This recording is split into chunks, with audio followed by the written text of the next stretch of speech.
আল্লাহ তাআলা তিনি বলছেন আকিমুস সালাহ ওয়া আতুস যাকাত, তোমরা নামাজ প্রতিষ্ঠিত করো এবং যাকাত প্রদান করো। আল্লাহ পাক প্রত্যেকটা মুসলমান সাবালক সাবালিকা জ্ঞান সম্পূর্ণ ব্যক্তির উপরে নামাজকে ফরজ করেছেন, কিন্তু যাকাত সবার প্রতি ফরজ নয়। যাকাত ফরজ হচ্ছে ওই ব্যক্তির উপরে যিনি মালিকের নিসাব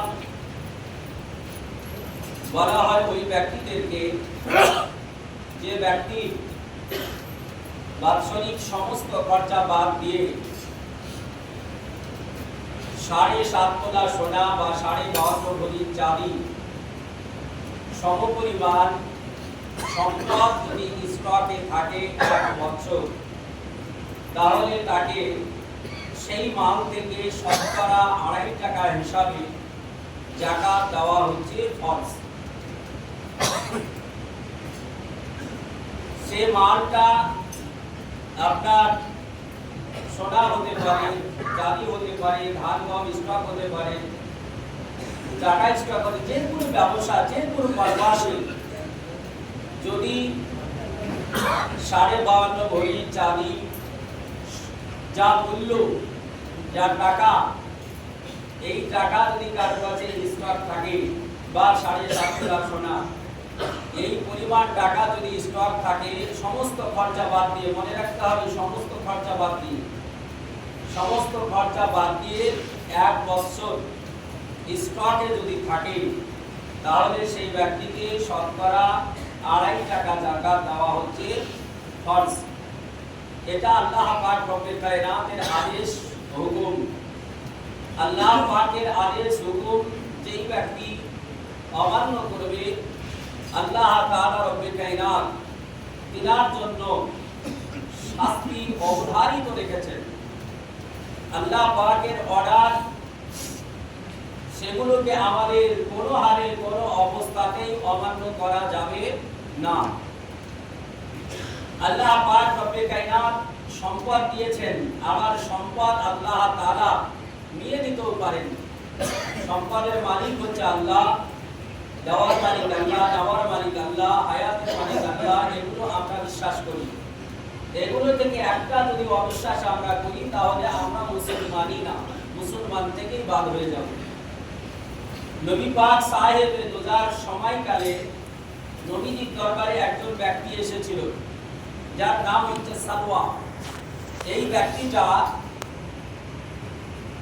নবী পাকের কাছে এসে খুব কাঁদছেন, বলছেন ইয়া রাসূলুল্লাহ, আমি গরীব মানুষ, আমার সংসার তেমন চলে না, আপনি আমার জন্য দোয়া করুন যাতে করে আল্লাহ তাআলা ধন সম্পদ আমাকে দেয়। আল্লাহ পাক রব্বুল কায়নাতের নবী, তিনি তো দয়ার অবতার, রহমতের ভান্ডার। নবী পাক সাহেব রোজা তথাপি বললেন যে না, তোমার ওই হালাতটাই ঠিক আছে, তোমার গরিবী অবস্থাটাই ঠিক আছে। কারণ নবী পাক তিনি বলছেন ইন্নী আরা মা লা তারাউনা, আমি নবী যাহা দেখি তোমরা কেউ তা দেখতে পাও না। ইন্নী আসমাউ মা লা তাসমাউ, আমি যেটা শ্রবণ করি তোমরা কেউ সেটা শুনতে পাও না। তো নবী যেটা দেখেন সেটা পৃথিবীর কেউ দেখতে পায় না, নবী যেটা শ্রবণ করেন সেটা কেউ শ্রবণ করতে পারে না। নবীজি বলছেন আসমানের উপরে, সপ্ত আসমানের উপরে লৌহে কালামেও যদি কোনো আওয়াজ হয়, সিদরাতুল মুনতাহাতেও আওয়াজ হয়, সপ্ত আসমানের উপরেও যদি আওয়াজ হয়, সেই আওয়াজটা আমি নবী মুস্তাফা জমিন থেকে শুনতে পাই। সুবহানাল্লাহ। ও নবী পাক সাহেবে দোদা তিনি বলছেন আমি সামনে যেমন দেখি পিছে তেমনই দেখি। আজকে আমি যে আপনাদের দিকে তাকিয়ে বলছি, আমি পিছে কিন্তু দেখতে পাচ্ছি না। আপনারা যারা আমার দিকে তাকিয়ে আছেন, আপনাদের পিছে আপনারা দেখতে পাচ্ছেন না, কিন্তু আমার নবী বলছেন আমি সামনে যেমন দেখি পিছে তেমনই দেখি। আমার নবী সমস্ত কিছু আল্লাহ পাক রব্বে কায়নাতের ক্ষমতায় একই ভাবে দেখেন। ও নবী মুস্তাফা বলেন সালওয়া তোমার গরিবী হালাতটাই ভালো, কিন্তু সালওয়া মানতে রাজি নন। তিনি বললেন, ইয়া রাসূলুল্লাহ, না, আমি গরীব থাকতে চাই না, একটু দোয়া করুন যেন বড় লোক হয়ে যায়। নবী আগামী ভবিষ্যৎ দেখতে পাচ্ছিলেন, যার জন্য নিষেধ করছিলেন। কিন্তু যখন বারবার করে সালওয়া বলতে লাগলো, নবী পাক রাহমাতুল লিল আলামিনের রহমতের জোশ আসলো। নবী বললেন যে ঠিক আছে, একটা ছাগল নিয়ে এসো। একটা ছাগল নিয়ে আসলো। ছাগলের উপরে আল্লাহ রাসূল তিনি হাত বুলিয়ে দিলেন, দোয়া করে দিলেন, বললেন যাও। এখন এই সালওয়া একটা ছাগল থেকে দেখা গেল কয়েক বছরের মধ্যে কয়েক হাজার ছাগলের মালিক হয়ে গেল। এক এক করে এত বাড়তে শুরু হলো, এত বরকত আল্লাহ দিতে লাগলেন, কারণ নবীজি দোয়া করেছেন, রাসূলুল্লাহ দোয়া করেছেন। যার ফলে এই লোকটা আর শহরে থাকার যোগ্য হলো না, কারণ এত ছাগল, এত গরু, এত উট হলো, যার শহরে বসবাস করা দুষ্কর হয়ে গেল। অবশেষে কি করলো? সে গ্রামীণ এলাকায় চলে গেল। সেখানে গিয়ে ছাগল, উট ইত্যাদি লালন পালন করতে লাগলো। কোটি কোটি টাকার মালিক হয়ে গেল।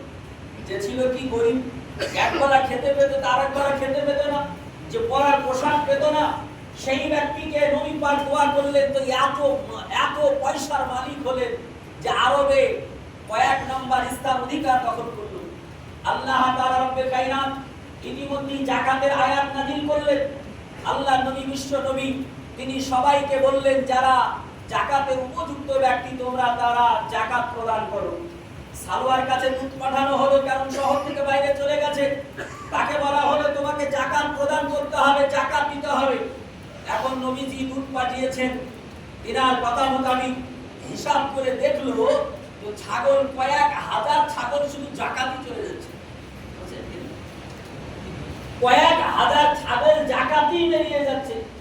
তখন ওর মাথার টনক লড়ে গেল, আরে বাবা, এতগুলো ছাগল যাকাতই দিয়ে দেবো, এই গরিব মিসকিনকে দিয়ে দেবো, অপরকে দিয়ে দেবো? না না না, লোক কাজ করছে। তখন তার ফ্রেন্ড বললো, না না না, এত দেওয়া যায় নাকি, একটু কম কম করে হলে হয়। বললেন কিনা, এত তো দেওয়া যাবে না, 40টা ছাগল হলে তারপরে করে একটা জাকাত বাড়বে, বুঝছেন কিনা? তারপরে বললো যে না, দেওয়া যাবে না, অসম্ভব ব্যাপার। যখন সে দিতে রাজি হলো না, দূত রাসূলুল্লাহর কাছে ফিরে আসলো। রাসূলুল্লাহকে জিজ্ঞেস করলো, যে রাসূলুল্লাহকে যখন শোনালো দূত, নবী পাক সাল্লাল্লাহু আলাইহি সাল্লাম তখন বললেন, হালাকতা ইয়া সালওয়া, এ সালওয়া, তুমি বরবাদ হয়ে গেলে, শেষ হয়ে গেলে। আমি নবী মুস্তাফা তোমার এইটাই আগে দেখেছিলাম যেটা তুমি দেখেছিলে না। আমি নবী মুস্তাফা জানতাম যে তুমি সম্পদের মালিক হলে তুমি আর এই টাকা যাকাত দিতে পারবে না, এই মাল যাকাত দিতে পারবে না, তোমার লোভ কাজ করবে, তুমি পূর্বে যেমন ছিলে তেমন আর থাকবে না। আমি রাসূলুল্লাহ যেটা দেখি পৃথিবীটা দেখতে পাই না। আমি নবী মুস্তাফা এর জন্যই চেয়েছিলাম তুমি গরীব থাকো কিন্তু জান্নাতি হও। আমি নবী মুস্তাফা চেয়েছিলাম না যে তুমি কোটিপতি হও, জান্নাতি হও, এটা আমি নবী মুস্তাফা চেয়েছিলাম না। কিন্তু তুমি আমার কথা শুনেনি সালওয়া, আজ আর কিছুই করার নাই। নবী মুস্তাফা সাহেবে দোজা তিনার মুখ ঘুরে আসলো, আর যাকাত সে দিল না। যখন রাসূলুল্লাহ পৃথিবীর জমিন থেকে চলে গেলেন, যখন পৃথিবী থেকে চলে গেলেন, তিনি প্রথম হযরত আবু বকর সিদ্দিক রাদিয়াল্লাহু তাআলা আনহু খেলাফতের মসনদে বসলেন। তখন তার মনের মধ্যে আপনার অনেক চিন্তা ভাবনা শুরু হলো, হায় আমি রাসূলুল্লাহর কথা অস্বীকার করেছি, রাসূলুল্লাহর কথা মানিনি, তার মানে আমার ঈমানই তো নাই, আমি তো মুসলমানই নাই, আমি তো আল্লাহর জান্নাত কোনোদিন যেতে পারবো না। এখন তার মনের মধ্যে আপনার তোলপাড় সৃষ্টি হলো। এখন শেষ বেলায় কি করলো? আবু বকর সিদ্দিকের কাছে গিয়ে বলল, হুজুর, আমি যে চূড়ান্ত ভুল করেছি, আপনি নবীজি সাহেবে দোজার নায়েব, আপনি খলিফাতুল মুসলিমিন, আপনি একটু দয়া করে আমার যাকাত নেন, যত যাকাত লাগবে তার 14 গুণ বেশি যাকাত দেব, আপনি কবুল করে নেন। আবু বকর সিদ্দিক রাদিয়াল্লাহু তাআলা আনহু বললেন, যে ব্যক্তি নবী মুস্তাফাকে ঘুরিয়ে দেয়, যে নবী মুস্তাফার কথাকে অস্বীকার করে, ওই ব্যক্তির জায়গা আমার স্থানে নাই। সালওয়া, আমার কাছ থেকে তুমি এক্ষুনি বেরিয়ে যাও, না হলে তোমার বিরুদ্ধে পদক্ষেপ নেব। হযরতে আবু বকর সিদ্দিক রাদিয়াল্লাহু তাআলা আনহু গ্রহণ করল না। তিনি খেলাফতে থাকার পর যখন তিনি দুনিয়া থেকে চলে গেলেন, উমরে ফারুক আজম আসলেন। তখন উমরে ফারুক আজমের কাছে এসে বললেন, হুজুর, আপনি কবুল করে নেন, আপনি কবুল করলে আল্লাহ মাফ করে দেবে, নবী সন্তুষ্ট হয়ে যাবেন। ওমর ফারুক আজম তিনি খুব উগ্র মেজাজের মানুষ ছিলেন। তিনি তরবারি বের করে বললেন, সালওয়া সামনে থেকে সরে যাও, না হলে দুই টুকরা করে দেব। যে নবী মুস্তাফাকে অপমান করেছে, যে নবী মুস্তাফার কথাকে অস্বীকার করেছে, যে আবু বকর সিদ্দিককে রাজি করতে পারেনি, আমি উমর তার বিচার হচ্ছে তরবারি। সালওয়া কি করলো, ওখান থেকে বেরিয়ে গেল। আর চিন্তা ভাবনা, চতুর্দিককার চিন্তা মাথায় আসলো। শেষ বেলায় আপনার সে পাগল হয়ে গেল। এই চিন্তায় চিন্তিত হয়ে পাগল হয়ে গেল। সম্পদ কোথায় উড়ে গেল, সম্পদ কোন জায়গায় হারিয়ে গেল। অবশেষে জঙ্গলে জঙ্গলে পাগলের মতো ঘুরতে ঘুরতে জঙ্গলেই মারা গেল। তার কবর পর্যন্ত পৃথিবীতে হয়নি, জানাজা পর্যন্ত হয়নি। আজ পৃথিবী থেকে মুনাফিক হয়ে জাহান্নামের টিকিট নিয়ে পৃথিবী থেকে চলে গেল। একটা কারণ, নবী পাকের কথাকে অস্বীকার করার, শুধু নবী পাকের কথা অস্বীকার করার জন্য। তাই মুসলমান, আপনারা আমরা যারা মুসলমান, আল্লাহ পাক রব্বে কায়নাত রব্বুল আলামিনের কথা, নবী পাকের কথা অবশ্যই আমরা মেনে চলব। আপনি যদি আল্লাহ রাসূলের কথাকে না মানেন, তাহলে এই পৃথিবীর জমিনে আপনার আশা হলো আর কোথা নিয়ে আপনাকে পৃথিবী থেকে সবাই হলো, আর লাভ হলো না। বাজার মহতারাম, যার জন্য আমরা আল্লাহ রাসূল যেটা বলেছেন সেটার প্রতি অবশ্যই খেয়াল রাখবো। নবী পাক বলেছেন, যেই ব্যক্তিটা যাকাত প্রদান করবে না, যাকাতকে বিশ্বাস করে, মানে সবকিছু করে, কিন্তু যাকাত যে দেবে না, তার আযাব অনেক ধরনের ভয়ানক আযাব আছে। তার মধ্যে সামান্য একটা ছোট্ট আযাবের কথা আপনাকে শোনাই। হাদিসে পাক, এটার নাম বুখারী শরীফ 188 পৃষ্ঠা। হাদিসের দামি মানে বর্ণনাকারী হযরত আবু হুরায়রা রাদিয়াল্লাহু তাআলা আনহু। সবচেয়ে বেশি হাদিস বর্ণনা করেছেন আবু হুরায়রা রাদিয়াল্লাহু তাআলা আনহু। এনার নাম আবু হুরায়রা নাই, এনার নাম আব্দুর রহমান। এনার নাম আব্দুর রহমান। আবু হুরায়রা এটা রাসূলুল্লাহর উপাধি। এটার অনেক বিস্তারিত আলোচনা আছে, ওটা বলছি না। তিনি বিলাল ছানা নিয়ে একসময় নবীর কাছে গিয়েছিলেন, আর বিলাল ছানা তার চাদরের ভিতর থেকে বেরিয়ে গেল। যখন বিলাল ছানা মিয়াও করলো, নবীজি মুচকি হেসে বললেন, ইয়া আবা হুরায়রা, হে বিলালের বাবা। বুঝছেন কিনা? তো এইটাই তার কাছে পছন্দ হয়ে গেল। আব্দুর রহমান বাদ দিয়ে নামটাই তিনি চালাতে লাগলেন। নবী যেটা মুচকি হেসে বলেছেন, ওটাই তিনি নিজের নাম হিসাবে নিয়ে নিলেন। কারণ নবী মুস্তাফার পিয়ারা ডাক মানে সে জান্নাতি বলে। সুবহানাল্লাহ। তাই হযরত আবু হুরায়রা তিনি বর্ণনা করছেন, বান আবি হুরায়রা ক্বালা ক্বালা রাসূলুল্লাহ সাল্লাল্লাহু তাআলা আলাইহি সাল্লাম, মান আতাহুল্লাহু মালান ফালাম ইউওয়াতি যাকাতাহু মিসলাহু মালাহু ইয়াওমাল কিয়ামাতি শুজআন আবরাআহু সাবিবাতারে ইউতাবাকুহু ইয়াওমাল কিয়ামাতি সুম্মা ইয়াখুজ বিলিহজিমাতাইহি। আল্লাহ পাক রব্বে কায়নাত রব্বুল আলামিনের বান্দা আবু হুরায়রা তিনি বর্ণনা করছেন, মান আতাহুল্লাহু মালান, যেই ব্যক্তিকে আল্লাহ তাআলা সম্পদ দিয়েছে, মাল দিয়েছে, সেই ব্যক্তি ফালাম ইউআতি যাকাতাহু, আর সেই ব্যক্তি তার মাল থেকে যাকাত দিল না, যাকাত আদায় করল না, মিসলাহু লাউ মালুহু ইয়াওমাল কিয়ামাতি শুজআন, সেই ব্যক্তির মালটাকে আল্লাহ তাআলা রব্বে কায়নাত কিয়ামতের মাঠে বিষাধার সাপে পরিণত করবেন। শুজআন, বিষাধার সাপ। ওই মালগুলো, টাকাগুলো, সোনাগুলো, সম্পদগুলো বিষাধার সাপে পরিণত হবে। আল্লাহ নবী তিনি বলছেন, আর কি হবে? আবরাআহু যাবিবাতানে, আর ওই সাপটা দুটো চিতা থাকবে। আর যেমন ফনা ওঠাই, এই ফনা দুই দিকে দুটো চিতা থাকবে। বুঝে নিতে হবে এর মতো বিষাদার সাপ আর নাই। ওই সাপটা কি করবে?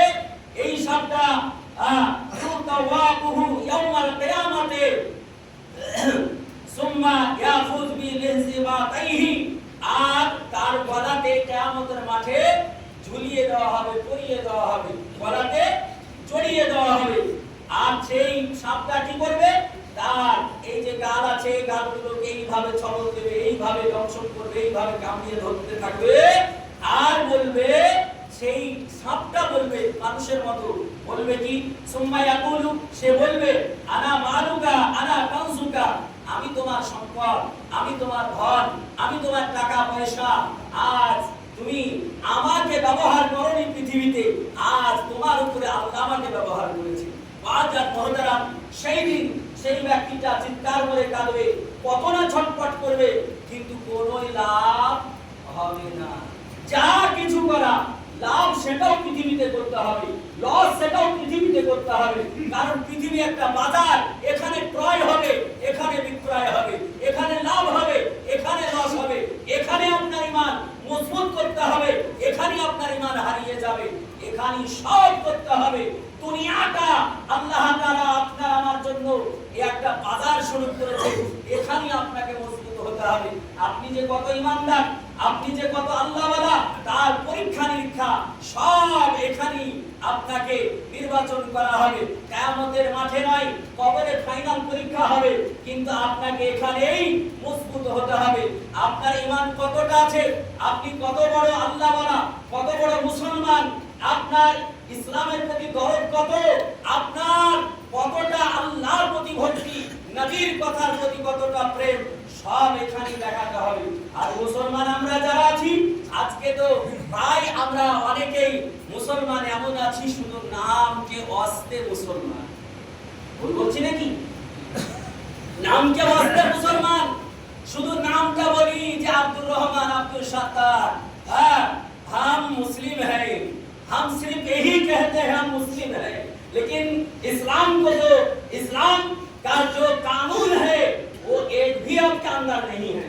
आप कहते हैं हम मुस्लिम हैं, বাজার মুহতারাম সাবধান হয়ে যান, ঈমানকে মজবুত করতে হবে। আজ আমরা পবিত্র মাহে রমজান শরীফের পবিত্র মাসে দাঁড়িয়ে আছি। আজকে আমাদের সর্ব বিষয়ে লক্ষ্য রাখতে হবে ইসলামের উপরে আর কোন ধর্ম হতে পারে না। আছে নাকি কোন ধর্ম? আল্লাহ বলেছেন ইন্না দীনা ইনদাল্লাহিল ইসলাম, ইসলাম হচ্ছে সর্বশ্রেষ্ঠ ধর্ম। এই ইসলামের উপরে আর কোন ধর্ম নেই। আর পৃথিবীতে যত ধর্মের মানুষ আছে সর্বশ্রেষ্ঠ হচ্ছে ইসলাম ধর্মকে মান্যকারী, যাকে মুসলমান বলা হয়।